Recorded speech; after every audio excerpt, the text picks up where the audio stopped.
Good morning. I am Professor N.V.S.N. Sharma from NIT Warangal. In today's class, we are going to discuss on a separate type of radar which is operational in particular situations. Before that, let us try to recall a standard situation wherein they say that if a dog is staring at you, you should not run around. Why? It is because the dog's eye can identify only moving targets. It cannot detect stationary targets. So, the dog will not be able to do any harm to you if you are stationary. The same principle is being applied for radar systems also, wherein the radar will identify only moving targets. Hence, this radar system is known as Moving Target Indicator, MTI. So, in this class, we shall note down the details of this particular system, what are the advantages, what are the limitations, and a similar type of radar which is also used very much known as pulse Doppler radar, and we take the comparison between the two types, MTI and pulse Doppler radar. Let's get into the details of this. We know very well that a pulse radar can find out the range and a CW radar can find out the velocity very accurately. Suppose we want both the details like the range and the velocity. What should be done for a pulse radar or for a CW radar? That is, here we are going to introduce the mixture of these two types of radars to find out both the quantities. But depending on the system specifications, we are going to get definitely one quantity very accurately and the other one in an ambiguous manner. That is the limitation we find in this case. So, a pulse radar is modified from the clue of CW radar to find out the velocity. That is the pulse Doppler radar. Similarly, a CW radar is modified with the concepts of a pulse radar to find out the range, that becomes the MTI. So, the MTI and the pulse Doppler radar will have similar blocks in the system. Only the operational wise we will have certain differences. Thereby, we get one particular quantity like range very accurately in one case and the velocity very accurately in another case. First, let us try to understand the operation of a pulse Doppler radar. A basic pulse radar cannot determine the velocity. So, to measure the velocity, we take the help of this Doppler concept. So, here the return signal frequency is used to find the velocity, or the change in the frequency is the indication for this.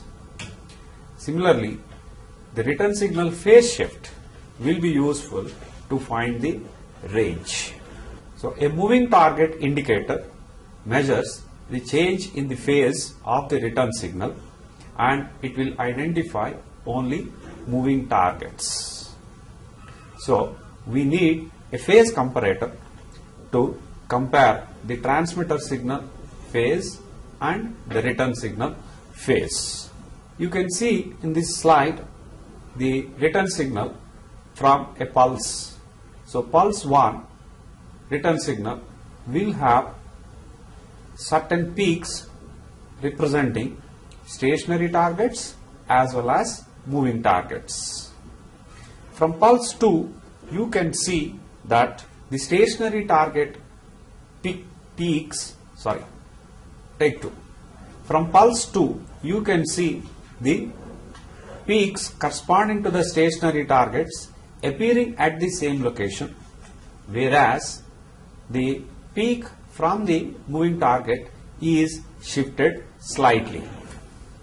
Again, when you go to the pulse 3, you can definitely see that there is considerable difference corresponding to the moving target. However, the peaks of the stationary targets remain at the same location. From pulse 4, again, the same type of changes can be observed. Taking all this together, you can go for an average of phase differences from one pulse to the previous pulse. By that, you can observe that there is only one peak at the output corresponding to the moving target. So, here we are going to subtract the return signal from the previous return signal. That means the previously received signal must be stored by one pulse time, and then it will be used to subtract from the present value. So the difference clearly indicates a moving target. So here we need a phase comparator for this. The display of this result can be on an A scope. Several sweeps are required to register moving targets on the screen. All these sweeps together will produce a butterfly effect on the screen. Similarly, we can also use a PPI, plan position indicator, for the display of this. But in this case, we definitely need a delay line canceller in the block. It delays the echo by a pulse time. So the present echo will be compared with the previous echo to indicate the moving targets. The resultant signal will be normally bipolar.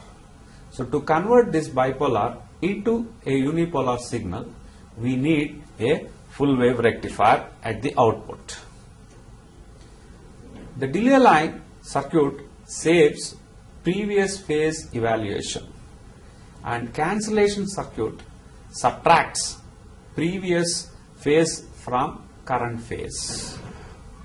Return from stationary targets will have same phase comparison and be cancelled out.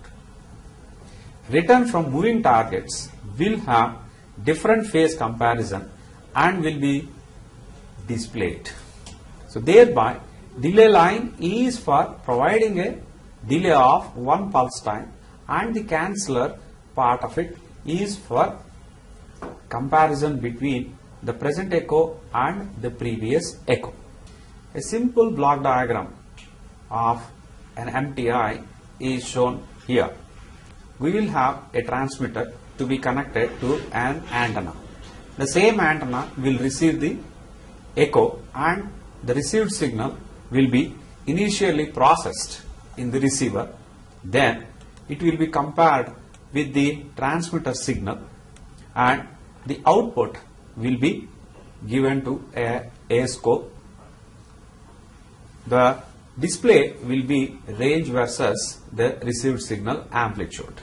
But here there is no specific amplifier and other additional blocks to filter out the unwanted signals efficiently. So for this we go with a power amplifier, and the MTI radar with a power amplifier is shown next. Here we are seeing a coherent MTI radar, wherein we are going to use two separate oscillators. One is COHO, coherent oscillator, and the other one is STALO, stable local oscillator. So a stable oscillator will be giving us the signal FL, which will be mixed with the coherent oscillator output FC, and these two will be applied together via a mixer to a power amplifier. The output of this will be pulse modulated and given to the antenna through a duplexer. The same antenna will receive the signal with some phase shift or frequency shift. So the return signal will be FL plus FC plus or minus F Doppler if there is any moving target. So the return signal will be subtracted with the stable local oscillator signal, and this FC plus or minus FD will be amplified in an IF amplifier. Then we compare this signal with the FC phase shift. Take two. We compare this output of IF amplifier with coherent oscillator output, and we get the FD directly from this. So here we have definitely certain advantages. The power amplifier we are going to use may be a simple triode amplifier or a tetrode amplifier. If it is very high frequency operation, then we may go for a klystron or a TWT, or with the recent development of cross-field amplifiers. The combination of power oscillator and power amplifier makes it to be called as master oscillator power amplifier, MOPA operation. Why master oscillator? Because a reference signal cannot be generated by a continuously running oscillator. So this stable local oscillator will be a free running oscillator, but we need a reference signal for that. Hence we go with a coho. So coherent reference signal can be obtained by readjusting the phase of the coho at the beginning of each sweep. Similarly, there is another type with power oscillator transmitter, which is shown in the next slide. Here we have a stable oscillator wherein this output is directly connected with power amplifier through a mixer, and we have a duplexer connected to it to transmit the signal via the antenna. The received signal from the antenna will be mixed, then again it will be amplified before it is detected using a phase detector. Here we are going to use a specific filter called delay line canceller. Basically it is a time domain filter. The basic application is to delay the received signal by 1 pulse time, PRT. So it operates at all ranges and does not require separate filter for each range resolution cell. The simple block diagram of a delay line canceller is shown here. The received signal from the receiver is directly sent to the subtractor circuit, and another part is sent through a delay line. The subtractor circuit will definitely have two inputs, one from the direct present echo signal component and one from the previous received signal, which is the output of delay line. And the delay line canceller will be giving a bipolar signal. To convert it into a unipolar one, we are going to use a full wave rectifier. So here the delay line can be a simple transmission line, but as the wave is traveling at very high speed, to provide a simple delay of say several microseconds or tens of microseconds, we need very large length. If we go for a large length of transmission line, the power loss is also going to be considerable. So to avoid this, we will be converting the electrical signal into acoustic signal using a transducer like quartz crystal. So the acoustic signal will be traveling at very low speed. So to provide some microseconds or tens of microseconds of delay, the required line length, that is V into T, is going to be very small. And at the output of the delay line, the acoustic signal will be again converted back to an electrical signal, again by using a quartz crystal. So quartz is going to be used at the input as well as at the output of the delay line, and the actual transmission line will be a acoustic line in this. And phase comparator circuit will be used to provide the phase difference between the present signal and the past signal. What are the characteristics of this filter? This filter should reject the DC components of the incoming signal. The DC here represents the signal corresponding to the stationary target. So let us do a bit of mathematics to understand this much better. So here, if we say the V1 is the signal received from a particular echo, and the previous echo is also having V2, wherein a small phase shift is present compared to this. When we are going to take the subtraction of these two signals, we get a 2k sine pi of dt as the amplitude of the signal, and a cos function wherein a phase shift is present in the argument form of that. The amplitude will be in terms of half sinusoids as shown in this slide. From this graph, we can understand that there are definitely certain positions where we get zero response. Zero response must be representative for stationary targets. However, due to the sine function involved in the calculation, we get zero response even for certain moving targets. The speed at which these moving targets will be traveling is known as blind speed, because the filter takes them as though they are stationary. Why stationary? The output is 0 corresponding to a stationary target output as well.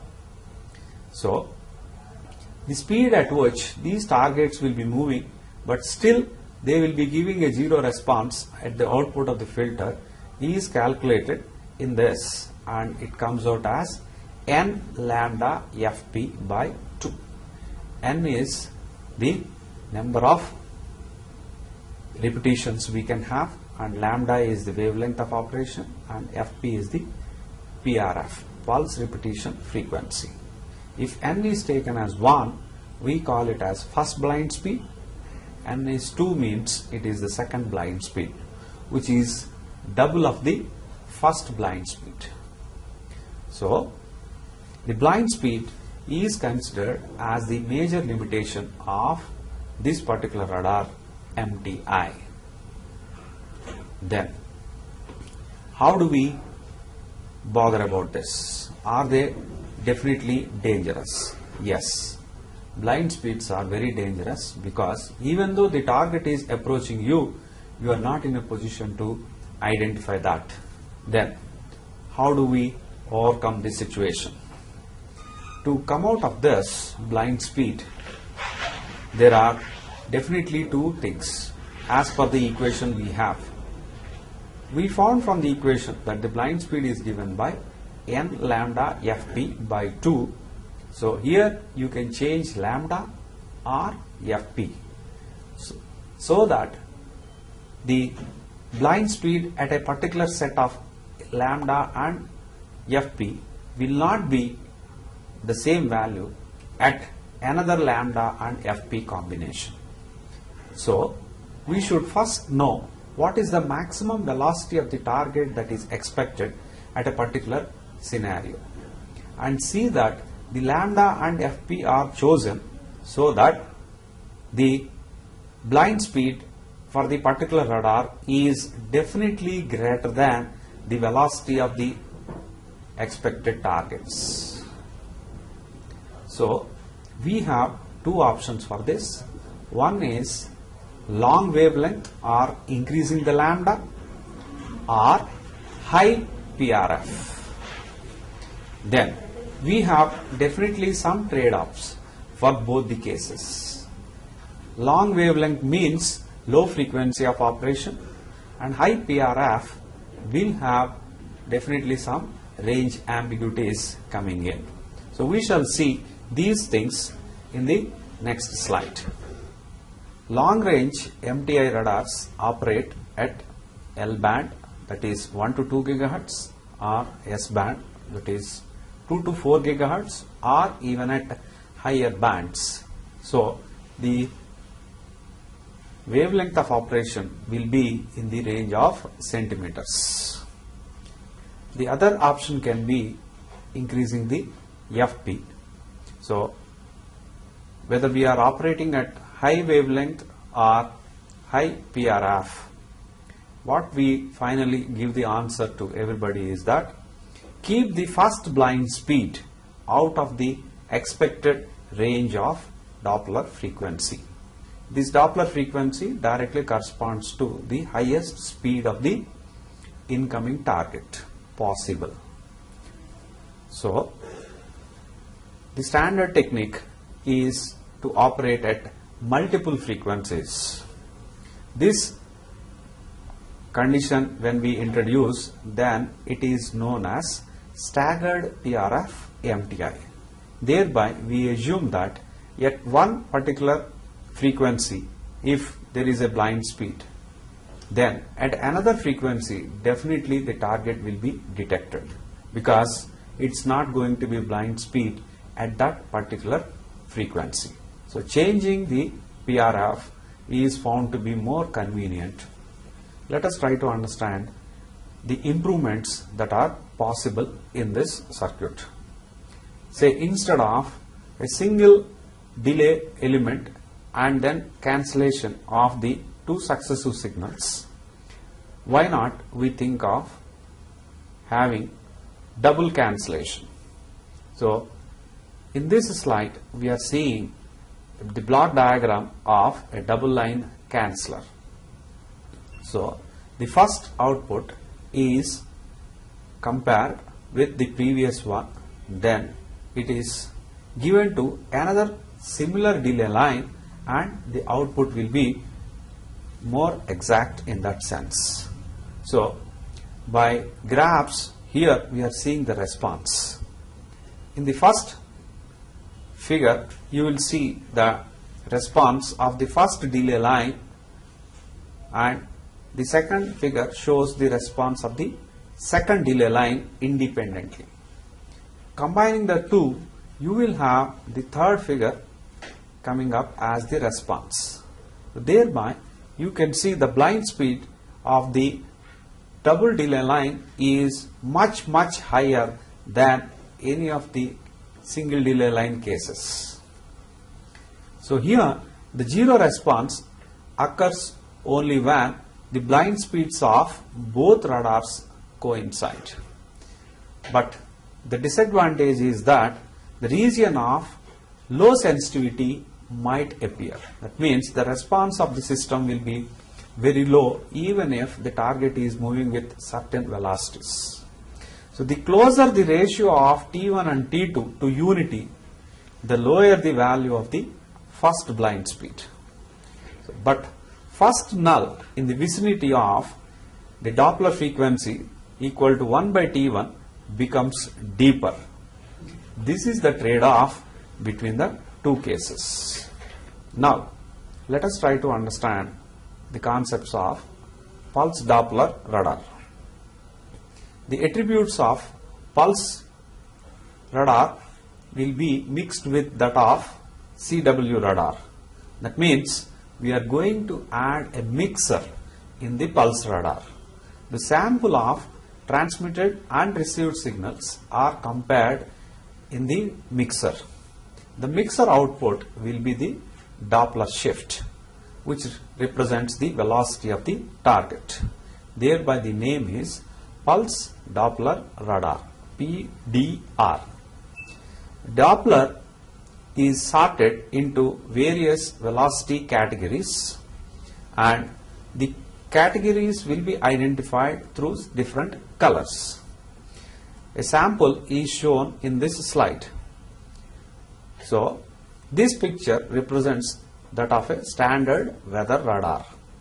So, here by the different colors you can see whether there is going to be heavy rain or heavy wind or other situations very easily.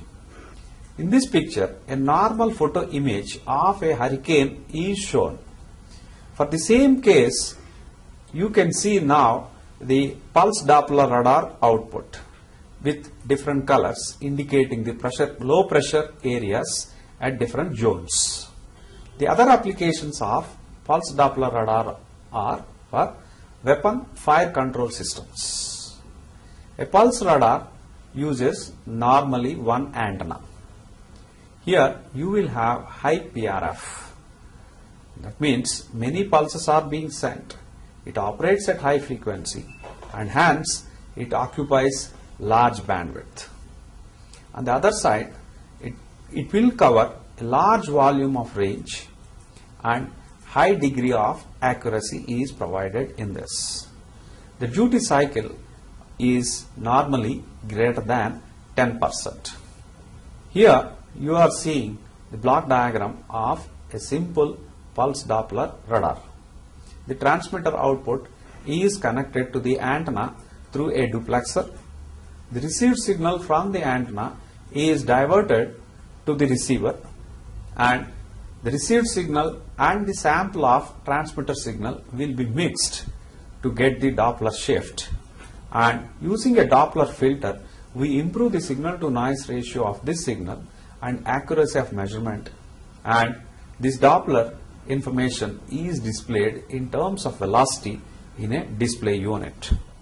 So here the radar increases its PRF high enough to avoid problems of blind speeds, and it may be acceptable to operate at a slightly lower PRF and accept both range and Doppler ambiguities. That is more practicable. In such a case, we call that radar as medium PRF pulse Doppler radar. The MTI with no range ambiguities, and it will have Doppler ambiguities. The high PRF pulse Doppler radar will have the opposite qualities. That means it will have many range ambiguities but no Doppler ambiguities. A compromise between the two cases will be the medium PRF PDR, wherein the range as well as velocity ambiguities do exist, but the system operation is very simple and easy.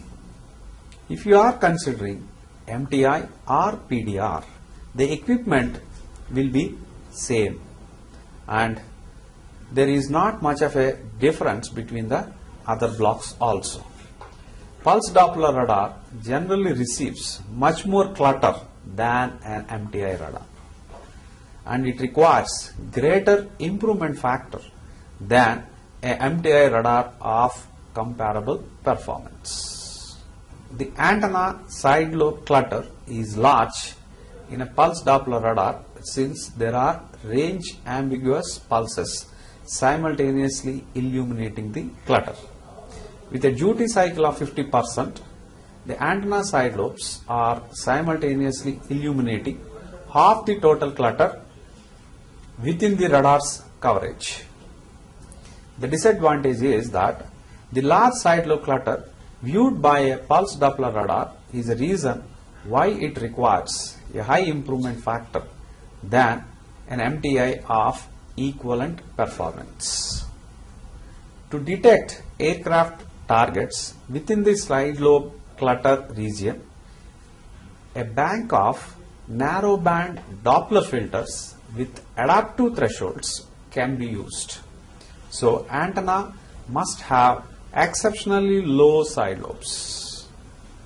The presence of a clutter-free region is an important advantage of high PRF pulse Doppler radar, especially if detecting high-speed closing targets at long range is required.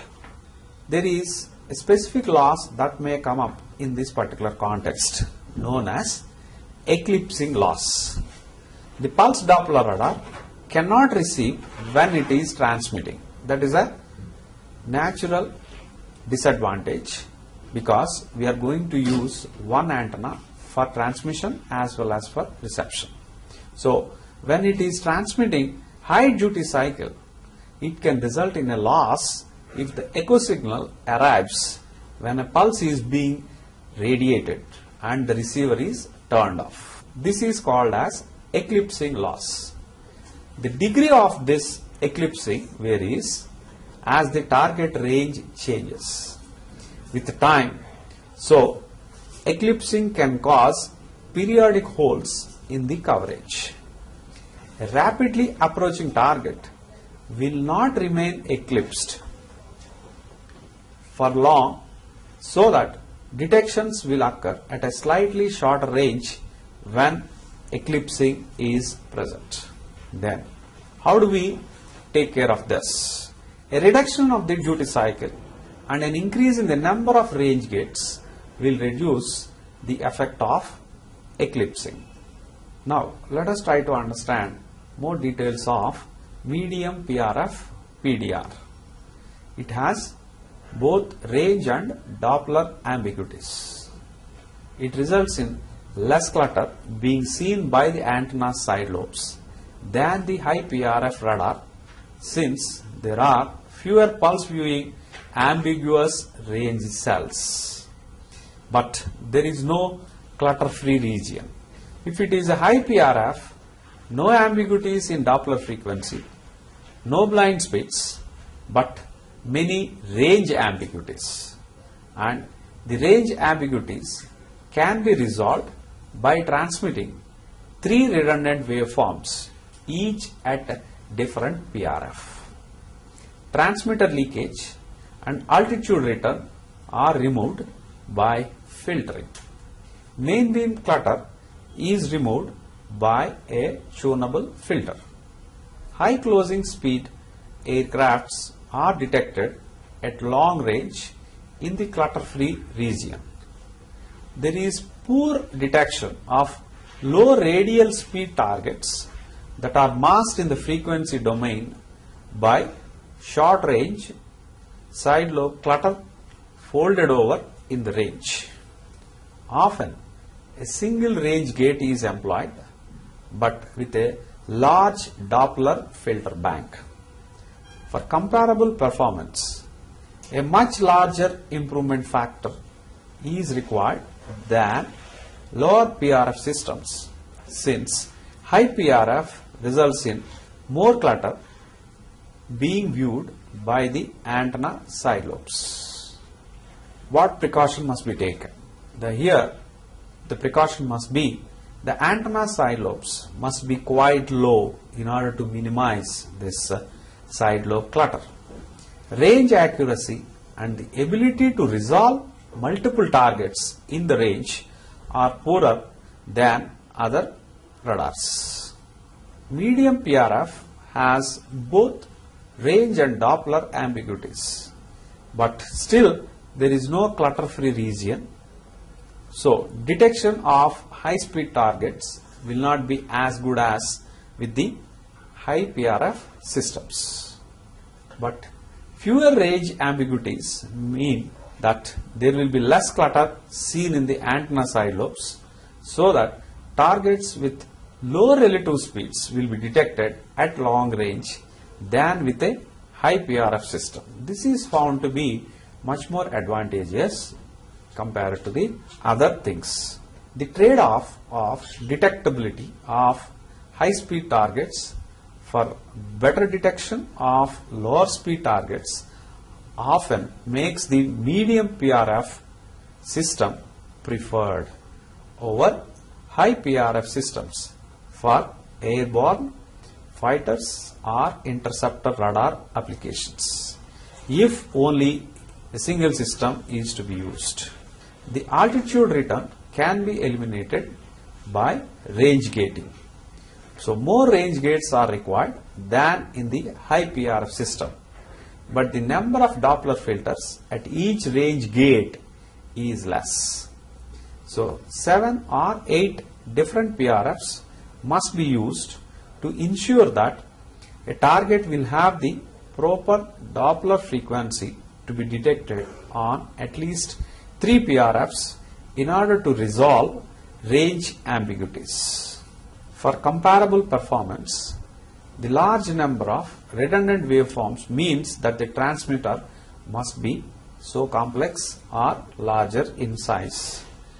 Better range accuracy and range resolution are available than with high PRF systems. The antenna must also have low side lobes to reduce the side lobe clutter. Now, let us see the low PRF systems which are normally used on airborne MTI.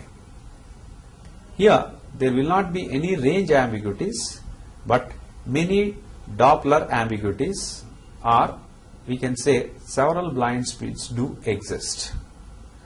So, normally it requires specific systems like TACCAR and DPCA to remove the effects of moving platform.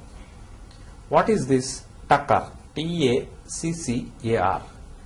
Time averaged compensation for clutter Doppler shift. DPCA means displaced phase center antenna. So here the low PRF system operates with the clutter free at long range where no clutter is seen due to the curvature of Earth.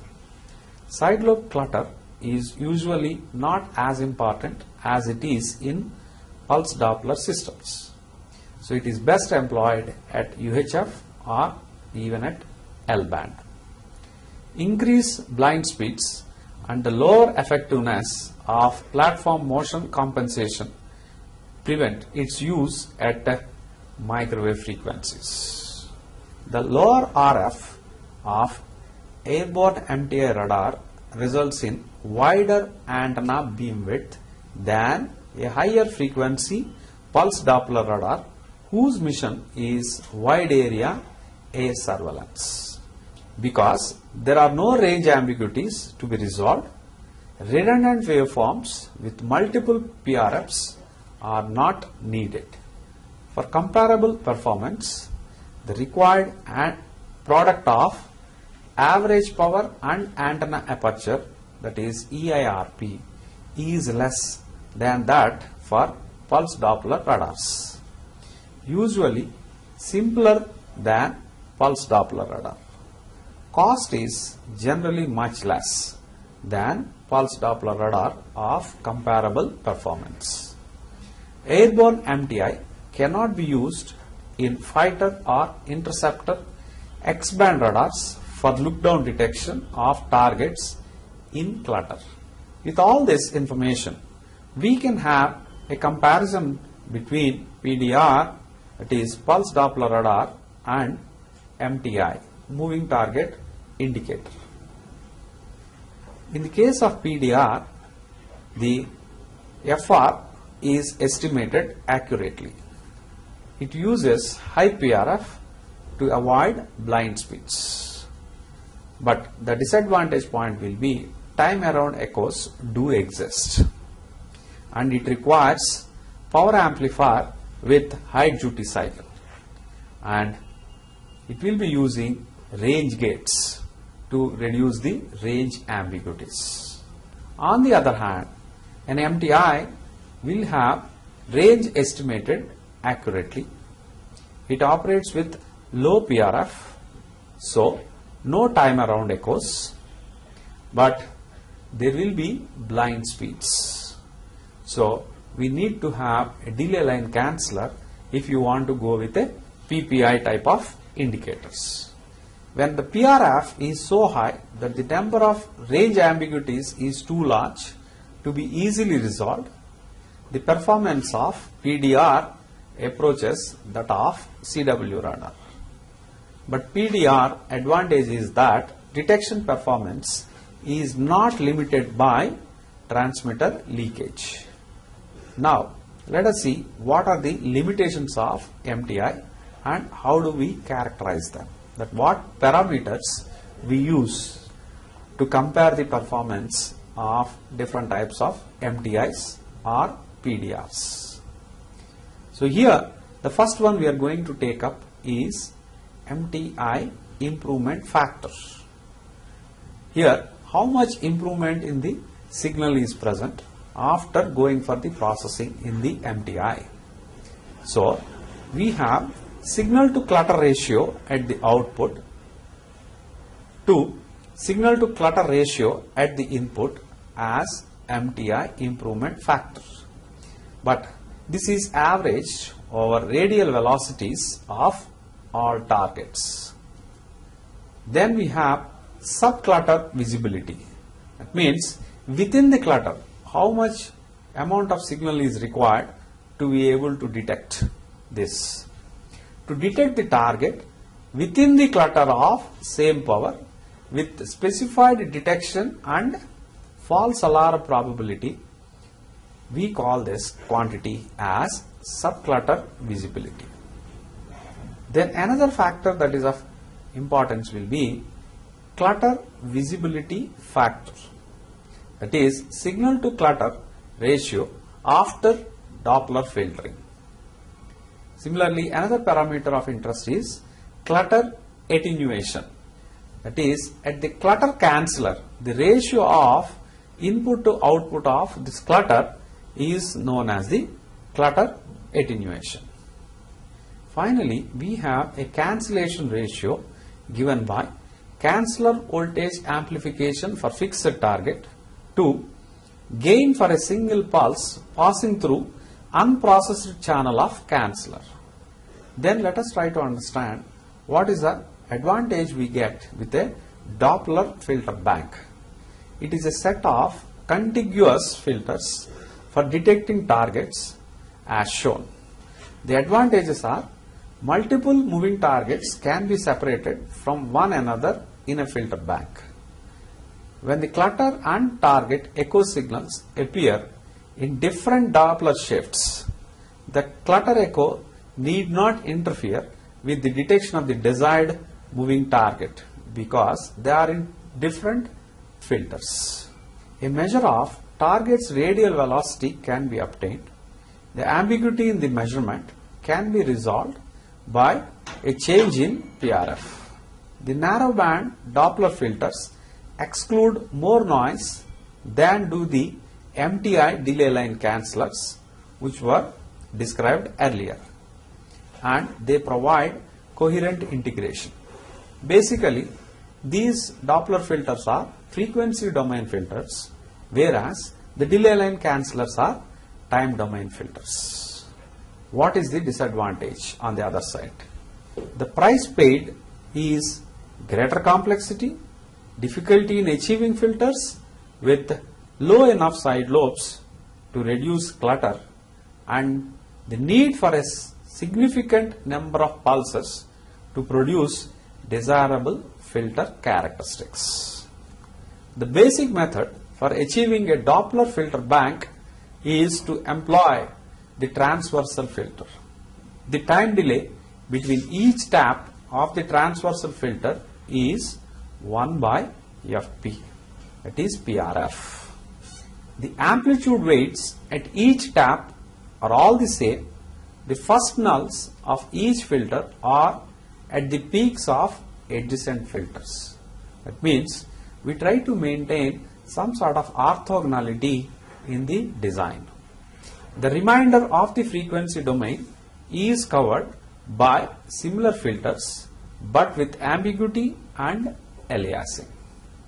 Lower side lobes are needed if large values of improvement factor are to be obtained with a Doppler filter bank. However, if you are going for lower side lobes, the power has to be adjusted within the main lobe, and hence the main response is widened. The peak gain is reduced, but the straddling loss at filter crossover is less. The filter bank requires more pulses for good performance, and it requires a large signal to noise ratio if the true radial velocity is to be extracted when 2 or more PRFs are employed. So, with all these things, let us now look at the limitation of MTI. The reasons are antenna scanning modulation, internal fluctuation of the clutter, equipment instabilities. Fourth one is limiting. What are the effects of all these things? The limitations cause the clutter spectrum to widen. More clutter energy is passed through the Doppler filters, which lowers the improvement factor. In the slide, you can see a desert storm MTI kept on the aircraft, known as the JSTAR. How the butterfly effect is produced on the screen in case of MTI radar? How butterfly effect is produced on the screen? See, when the MTI radar is having the received signal, it's going to process it and display it on a scope. The scope will have some amount of persistence. So, a moving target will be displayed by a blink on the screen. When we get successive echoes from the target, we are going to have all these blips coming up with slight change in the phase. So, due to the persistence of the screen, we are going to find all these blips simultaneously with slight differences. The net effect is that it is going to appear like a butterfly. So, this is what we call it as butterfly effect on the screen. In the case of PPI, what is the need of converting bipolar signal into unipolar signal? On a PPI, when you want to display the signal, why do we need to change the signal from bipolar to unipolar? The PPI display is basically range versus azimuth. So, the range information is to be positive signal.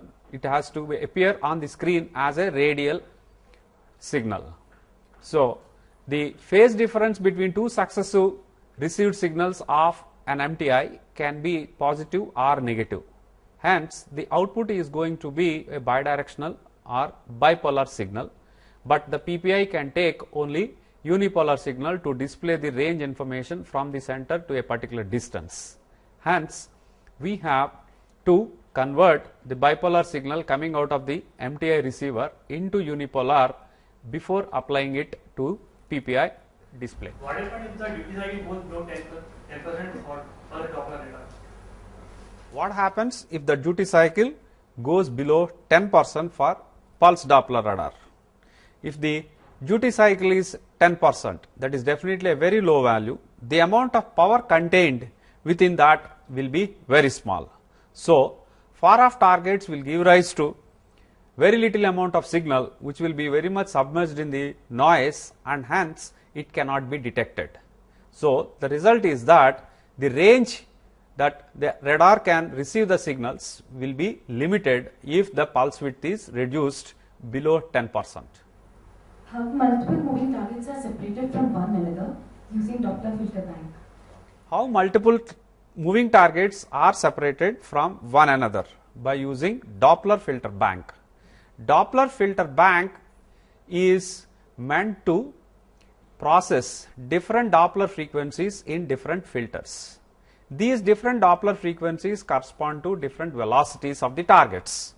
So, when we have different targets in the range of the radar, each target is expected to travel at their own velocity, and thereby each target echo is going to enter into different filter banks and thereby the succeeding receivers. So, they will be processed separately and displayed finally as different targets on the scope. So, thereby the Doppler filter bank will be helping us to classify the targets depending on the velocities with which they are appearing. Why the first blind speed should be kept out of expected range of the Doppler frequency? Why the first blind speed should be kept out of the expected range of Doppler radar? The main limitation of an MTI is the blind speed. So, by the nature of this MTI, the blind speed cannot be avoided. It has to appear at some value of the speed. So, we try to choose the characteristics of the delay line canceller in such a way that the blind speed that is going to come is definitely out of the range of the expected targets of a particular location. Thereby, we do not get a zero indication for any of the targets appearing in a particular location. That is how the blind speed is avoided in the MTI.